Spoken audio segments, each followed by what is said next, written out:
Hi everyone, welcome back to our YouTube channel, and in this video we are going to talk about how you can change screen's brightness on laptop.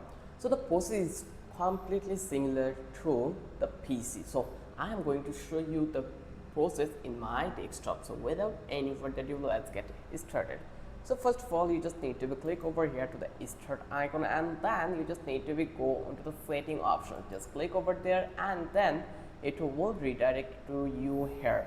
And here actually you can see we have a couple of options, so you can go and check out one by one, but I would suggest you not to go one by one because it is time consuming. So you just need to follow my procedure.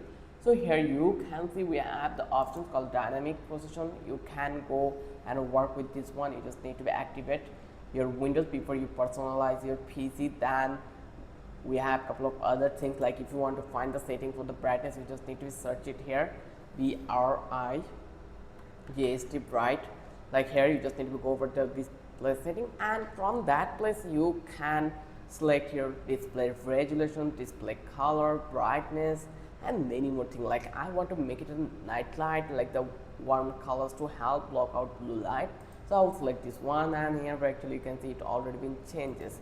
Now in this way you can make the strength as it you want, so it's totally up to you. So you can increase or decrease the brightness by using that option. So if you think this video was helpful for you, then don't forget to subscribe our channel and don't forget to hit the like button. Till then, have a good day. I will catch you in the next video with an interesting topic again.